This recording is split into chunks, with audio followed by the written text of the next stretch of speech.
Anyways, do it to my computer. Hello, everybody. Happy Monday. It is the 23rd of March, and God bless you all for being on this call. Lord, thank you for this community. Thank you for the journey of intercession that we're on, and we pray, Father, that you continue to fuel us for the marathon. And thank you, Father, for answered prayer. And Lord, we ask again for completion of answered prayer. So break in. Iran might address it, but one thing I think that we really want to pray because there's talks of negotiations with Iran, and oh, they're saying now they're not going to have nuclear weapons and they're not going to do this and not going to do that. But I also wonder if they're really good at lying. So, Lord, let's pray for wisdom for Trump and those that are dealing in negotiations with Iran.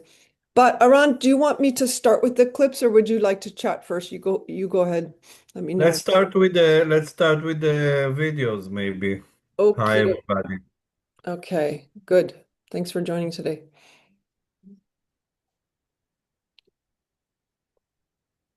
Dear Board of Directors, friends and partners, Shalom. This is an activity that we have, and the group is entering to the bomb shelter. Thank you very much for being with us. Okay, but then we go to Dear friends, Shalom from Ariel. Yesterday, we have a hard night in the south. A lot of casualties was there, 2 missiles in the south. Very, very hard. Today, we have a decision. We open the National Leadership Center. Groups of soldiers came today to a day of breathing, of a day of being together, speaking about the life of King David, going out a little bit before they are going back to the battle. This is a time that we are strong, standing here in the National Leadership Center, opening the gates, and we are going to continue to do it. We are doing workshops, we are doing the activity in the NLC, and as long as people wants to come, we are going to open. The team is strong, we are strong, and this is a time to say to you, thank you very much for your prayers. Thank you very much for your donation, and this is a personal invitation. When the war is going to be end, and it's going to be end, you should come to see how God is working. Missile, war, we are open. Shalom. fantastic. Thank you so much, Aran. Please continue to share with us. Good to see you.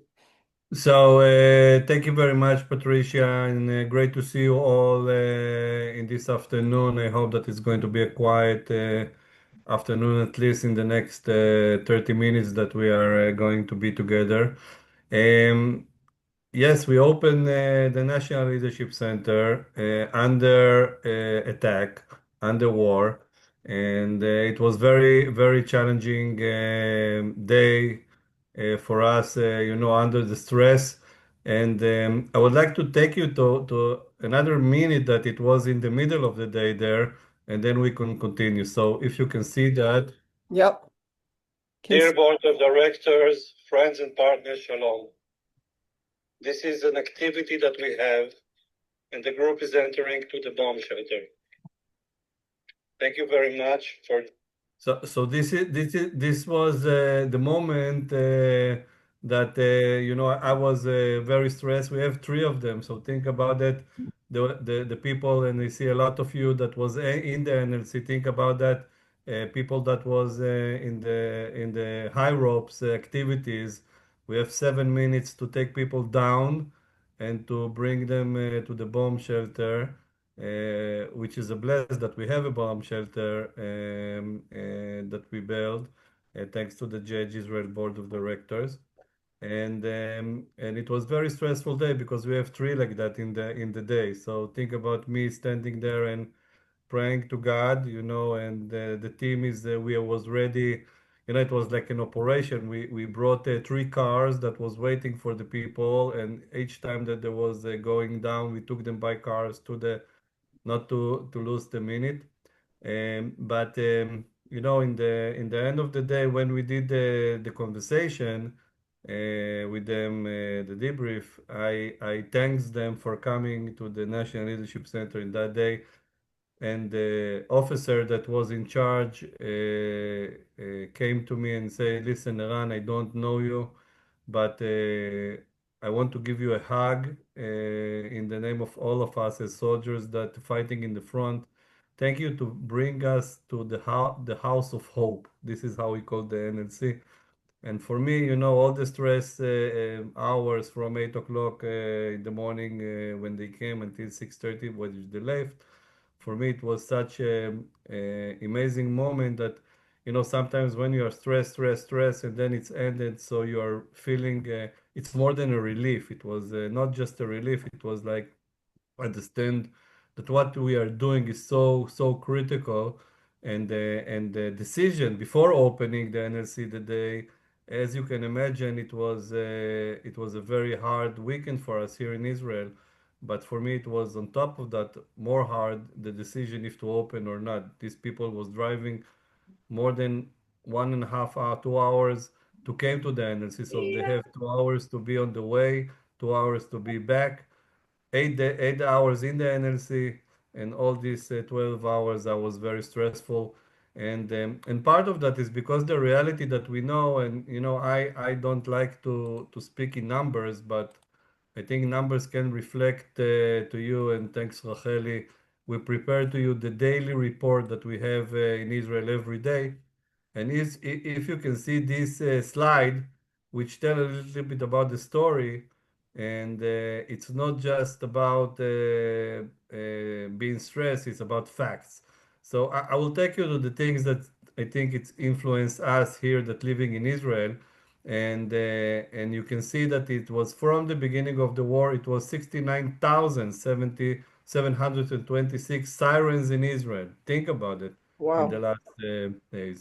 We have plus, we are still continue to count, but 920 launches missiles from Iran. We have 2,500 launches from Lebanon, which is terrible. We have 4,500 civilians that was evacuated. We have 33 people that are dying. There is injuries, and the list is go on and on and on and on. But I think that the most important thing is that the sirens that was from the beginning. It's not the siren is when you have in your place a danger, but when you open the TV, you start to see the missile from Lebanon. You see, so it's not 69,000 times that I was hearing, but it's 69,000 that all of Israel was seeing, and we all hear everything, and we see this the reality. And I think this is something that reflect a little bit about us, how we are living, days and over the night. Yesterday we have one in 1 a.m., which was very hard. But think about it when you have a night like we have in the weekend. Think about to take a decision to open the National Leadership Center, and you know that you are going to bring hope. You know that you are doing something that God sent you to do. But all the time you have to think about the numbers, and you see the impact of the war, and it's really hard. So this is a little bit of my thinking. But when this guy spoke with me about hope, or the house of hope that we have, for me it was a huge moment of encouragement. And again, it's not easy. In the last weekend, we have bomb attacks in the south, in Arad and in Dimona, two missiles that there was a bomb inside houses. Yes, so some of the people didn't go to the bomb shelter, which is life saving. But think about it in the day that you are sitting and it's your Shabbat and you have children, and I see that in my bomb shelter, and you go up and down, up and down, up and down. In the sixth time that you have, and this is what they had in this night, in the sixth time you say, oh my gosh, let's stay in the house and don't go to the bomb shelter. And then, I said all the time, it's every time about percentage. By the way, it's everyone that is killed. It's a world, but in the end of the day, with all these missiles that falling, this becoming your 100% when it's hit your house. So to see these people that suffering, lost their houses, children's, and the numbers are raising. It started in 20, 30, 40, and in the end of the evening, it was 150 people that was evacuated from their houses, and it was a terrible night. And you know, this is we are as a nation carry the pain, but we are continue to stand. We are you know, we you know the what President Trump said today, okay, but we are standing. It's not important what he said, although he's in charge. But you know, I when I opened the NLC, and this officer came to me and hugged me and thanks the team that was really, you know, I was not thinking us or my team as the people that are soldiers, because we are not, but you know, to be a trainer, 21, 22, 23 years old, carry responsibility, and this is was in the last time that you saw us running to the bomb shelter. We have two people that was in the Alpan Tower. On the top of that, it is 13-meter high, and the young trainer that was down. She's 23 years old, and she was holding the life of two people while everybody's running to the bomb shelter. She need another 5 minutes to take them down. Think about what's happened to her as young woman that, you know, have to take care of herself. But and from this moment, I was starting thinking about Passover, that is very, very close, and it's going to be a very hard and strange Passover in Israel, because it's not going to be like celebrating Passover like we are doing every day, every year. But and then to celebrate while you are surrounded by pain, by war, by dangerous, by uncertainty. This is something that it's really hard, even when you have hope, even when you have things around that, and the people are wounded emotionally, physically, and we are speaking about redemption, but the story of Egypt, in a way, it's continued to be written. And if you are going to deny that Passover started, it's a night that starts with the faith. Um, you know, in Exodus 12:6, it's written, "You should keep it, and your whole assembly of congregation of Israel shall kill it twilight." It was starting with a lot of fear, faith, but fear, and the people are need to be active before they saw the miracle, which is hard to the most of the people to see it. How you are can doing waiting for a miracle while you are living in a fear. And in Exodus 12:23, it's written, and was the big moment of the miracle.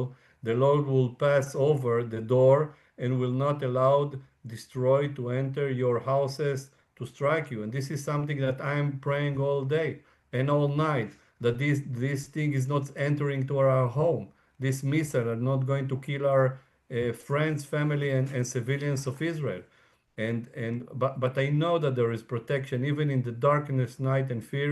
We are have we have this hope all the time, because of that. I know that, and I know the story, so I am holding the history and the Bible very strong to my heart and my belief. And I go into Exodus 6, 6 to 7, and it's written, "I will bring you out, I will deliver you, I will redeem you, and I will take you to be my people." And these darkness hours that we are sitting in the bomb shelter, we are thinking about the redemption. We are thinking about the miracles. We are thinking about that the Lord is promised us to take us and to be His sons and daughters. And for me, it's something that I'm doing every year. And this is bringing me to the place that that Passover is a laboratory for hope, as the National Leadership Center is a house to the hope. And you know, and Passover, if you are thinking about it, there is a call there, not to be afraid, not to be desperate, to choose to believe, to choose in hope, and do something. And you know, I was thinking, and everybody in Israel, and this is something that we train our children to ask themselves, where is my Egypt? What is my Egypt? How I'm willing and ready to go out of my Egypt, my personal Egypt. And again, We are waiting for the minute, and it's going to be soon. The minute that the Red Sea is going to be open, like Nachshon Aminadav is going to be do the first one to do what he's doing and go out. And we know that God, like it's written in Exodus, the Lord will fight you, and you should hold your peace. And this is something that hold me very, very strong. And again, when I'm going to think about when I saw my people in the NLC, and it was I choose to say to the people there, because think about it, you are standing in the bomb shelter with a bunch of strangers. We have been there 40 people, staff, the group that came, the soldiers, and I saw everybody, and everybody in a minute was connected. And like it's written in Psalms 133 1, behold how good and how pleasant is the brethren to dwell together in unity. And you saw a unity in the bomb shelter, and you saw the unity in the bomb shelter. And again, the thing that the Lord will fight you, and you should hold your peace. This is something that hold you. And the fact that we can stand strange people in the bomb shelter, but feeling very close to each other, it was a beautiful moment of hope, of solidarity, I'm sure that they are not forgetting the hope that we brought them. But more than that, when you coming to people that have pain in their house, and you go out and stronger 10 times because the power that they gave to you. This is how I was feeling in that day. They came to the house of hope, which is our home that we developed and built in the last 16 years, and they thank us and make us strong as a team to continue to do what we are doing. And we are going to open the National Leadership Center in war, in peace, when it's going to be very hard days, because we are the house of hope, and the solidarity that was written in Psalms 123. This is our heritage. We have to be united. We have to be strong because God promised us peace. It promised us to be His people. And for me, it was a moment of inspiration. And this is what, in the end of the day, when I spoke with my trainers, I thanked them for the bottom of my heart to be strong and to be courageous. And again, I'm speaking about four young trainers. Two of them are volunteers in the age of 19 that came very strong, didn't fear, was in the heights, but they knew that they do something very, very big for these soldiers that they are doing. So with all the numbers and with all the sirens and with all the bad things that happen, I believe that God is going to bring us this peace and shalom. Was bringing us this winning in this war. And every one of us is a small light and a small thing in this huge power or huge machine or huge amazing nation that we are living in. And we have to contribute and take us above from the day by day, because a lot of people in Israel sitting in their houses with fear. A lot of people is say, okay, let's be close to the bomb shelter, like you should be. But my trainers choose to go out of the houses, drove 1 hour, and if people in the other side that we are serving decided to do the same thing, left their families, left their duty, drive 2 hours to the National Leadership Center, and came to the House of Hope, we have to be as servants to serve them and to bring them the best of the best. And I was very proud of my team, and more than that, and we saw that through the COVID, and we see that through the last war, there is a reason that the National Leadership Center was built in the hills of Ephraim as a house of healing, as a house of hope. God was planning that. Heather Johnston was a servant of the Lord, and was very strong about building that and build it in the image that is building. Be courageous very much to do it, and we are servants. And as a servant, you need to hear and obey. And this is what we are doing. So thank you very much for your prayers. I know that a lot of you are praying for us. Thank you very much for standing with Israel. We are strong. It's not easy. We are strong, but we are continue. This week we are going to do workshop in the high school. We have 2 days in Jerusalem We have on Wednesday a workshop that we're going to do in Hebron.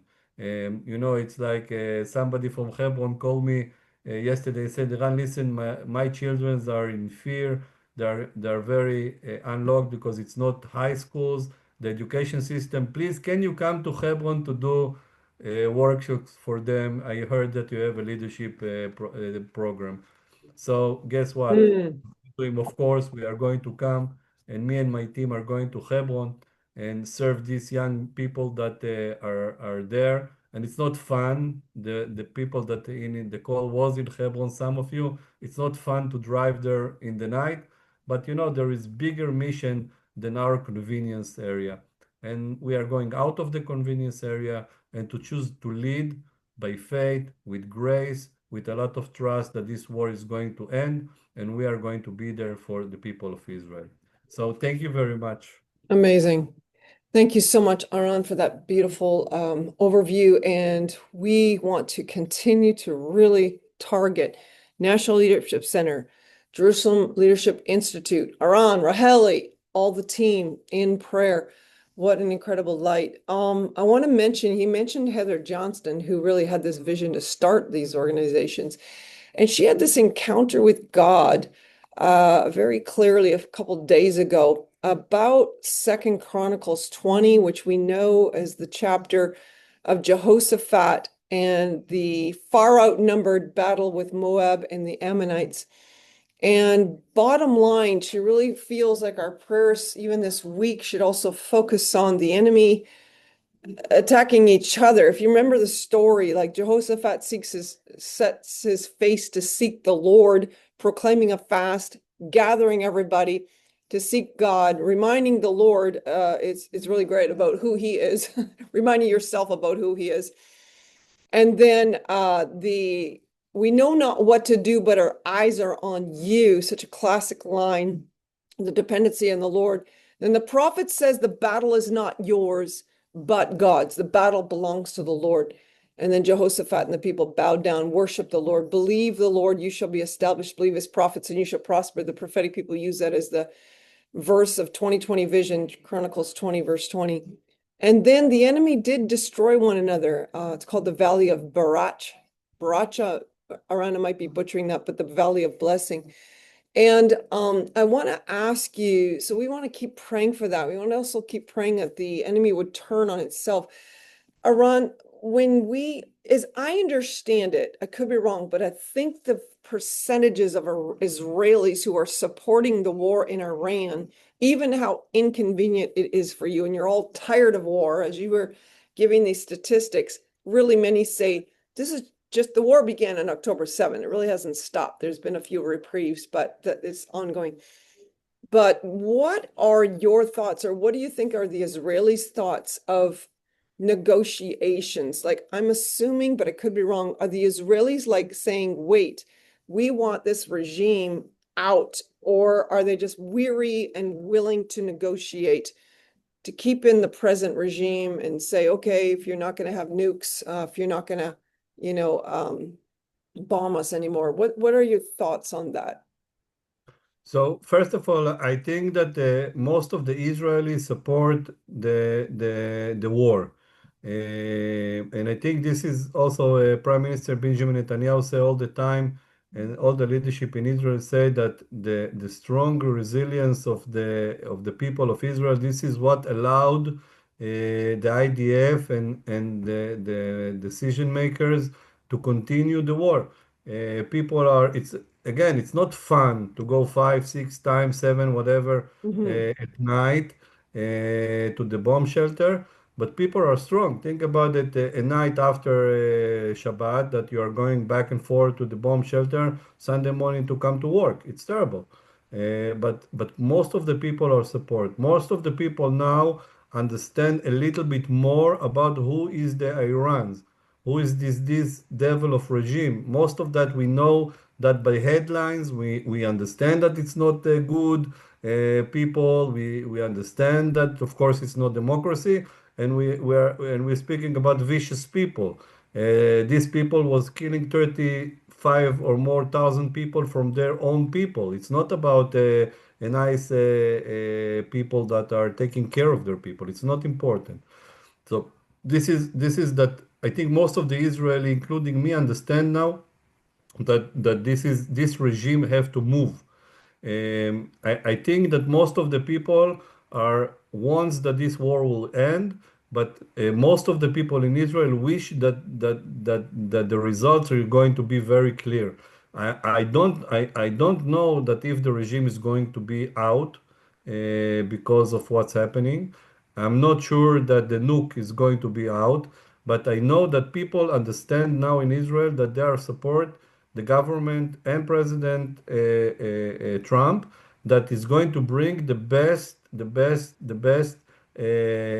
result for this war. And for that, we are willing to suffer more and more. If it's going, they are threat us with weeks. If it's going to be a good result, we are going to wait weeks. With all the hard and Passover and things that happening and people that not working and so and etc.